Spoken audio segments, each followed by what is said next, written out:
የማዕከላዊ ኢትዮጵያ ክልል ውሃ መስኖና ማዕድን ልማት ቢሮ ምክትል ኃላፊ ወይዘሮ አለይካ ሽኩር እንደገለጹት በሀገራችን በተለያዩ አካባቢዎች ሴቶች በማህበር ተደራጅተው ማህበራዊ ኢኮኖሚያዊና ፖለቲካዊ ተጠቃሚነታቸውን እያሳደጉ ይገኛሉ። በጣም በርካታ የሆኑ በሴቶች ማህበር ተደራጅተው ኢኮኖሚካሊ ራሳቸውን የቻሉ ከግብርና መሬት ተቀብለው ጭምር እያረሱ ያሉ እየቆጠቡ ያሉ መሬት ብቻ አይደለም እርባታ ላይ ሰብል ልማት ላይ በተለያየ መንገድ የተደራጁ ማአት ሴቶች አሉ። ሴቶች ተደራጅተው ኢኮኖሚ አቅማቸውን ሲያሳድጉ ለጥቃት የመጋለጥ እድላቸው እንደሚቀንስና በዚህም የማህበሩ አባል በመሆን ተጠቃሚነታቸውን ማረጋገጥ እንደሚጠበቅባቸው አብራርተዋል። ማህበሩ ከተደራጀ በኋላ የማህበሩ አባል ምንድነው የሚሰራው?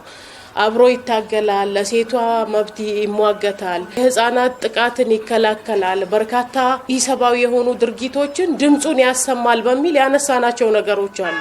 እነዚህ ነገሮች በሙሉ ለማሰማት መደራጀት፣ መሰብሰብ፣ መቆጠብ እና የቢዝነስ አማራጮችን መፈለግና ኢኮኖሚካሊ ሴቱ ኢምፓወር እንዲሆን ማድረግ ያስፈልጋል ማለት ነው። የማዕከላዊ ኢትዮጵያ ክልል መንገዶች ባለስልጣን መሰራያና ጥገና ኬስቲም ልማት ዘርፍ ኃላፊና የክልሉ ሴቶች ማህበር ኦዲት ሰብሳቢ ወይዘሮ ፈቲያ ጀማል እንደገለጹት የሴቶችን ሁለንተናዊ ተጠቃሚነትን ለማረጋገጥ ከሴቶች አደረጃጀት መካከል አንዱ የሴቶች ማህበር መሆኑና በዚህም አደረጃጀቱን በመፍጠር ሴት የመንግስት ሰራተኞች የግንዛቤ ማስጨበጫ መስጠት አስፈላጊ ሆኖ ተገኝቷል። የክላስተሩን ሴት የመንግስት ሰራተኞች የዚህ ማህበር አባል እንዲሆኑ የግንዛቤ ማስጨበጫ መድረክ መፍጠር አስፈላጊ ሆኖ በመገኘቱ ያንን መድረክ ለማስኬድ የፈጠርነው መድረክ እንደሆነ እንድትረዱ እፈልጋለሁ።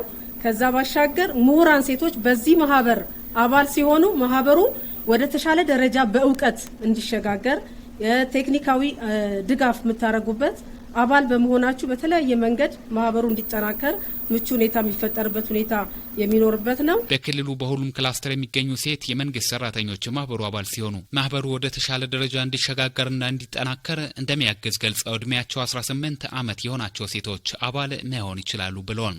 አደረጃጀቱ እስካሁን ባለው ከ500 ሺህ በላይ አባላትን ያቀፈ መሆኑና የሴቶችን ማህበራዊ ኢኮኖሚያዊና ፖለቲካዊ ተጠቃሚነትን በማረጋገጥ በርካታ ውጤታማ ተግባራት ማከናወኑን አስታውቋል።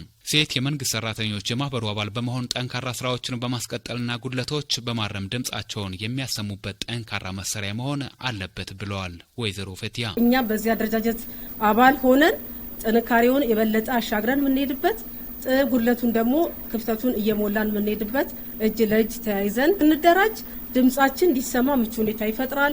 ስንደራጅ ኃይል ነን፣ ስንደራጅ ውጤታማዎች ነን። በመድረኩ ሴቶች ማህበርን በተመለከተ የግንዛቤ ማስጨበጫ ሰነዶች ቀርበው ውይይት ተደርጎባቸዋል። የመድረኩ ተሳታፊ ሴት የመንግስት ሰራተኞች በሰጡት አስተያየትም በውይይቱ ስለ ሴቶች ማህበር አስፈላጊውን ግንዛቤ ማግኘታቸውን ገልጸው ከሚያስገኝላቸው ጥቅም አንጻር አባል ለመሆን መዘጋጀታቸውን አስታውቋል። በተጨማሪም ያላቸውን እውቀትና ክህሎት በመጠቀም ለማህበሩ የበኩላቸውን ድጋፍ እንደሚያደርጉም አስታውቋል። ጾታን መሰረት ያደረጉም ሆነ መሰረት ያላደረጉ ተጽዕኖዎችና የተለያዩ ተጽዕኖዎች በሚኖሩበት ጊዜ ተደራጅቶ ድምጽ ለማሰማት ትግል ለማድረግና ችግሮችን ለመፍታት ሴቶችንም እንደዚህ በተለያየ መልኩ አቅም ለመገንባት ጥሩ ስለሆነ ፍላጎት አለ። ሴቶች ተደራጅቶ አቅም ሆነው የራሳቸውን መብት በራሳቸው መተግበር እንዳለባቸው ከሰነዱ በጣም ተረድቻለሁ። ቀጣይ ደግሞ የወልቂጤ ክላስተር ሴቶች ማህበር ተጠናክሮ እንዲሄድ የራሴን ድርሻ ይወጣለሁ ብዬ አስባለሁ። በመጨረሻም የወልቂጤ ክላስተር የሴቶች ማህበር ስራ አስፈጻሚ አባላት ተመርጠዋል።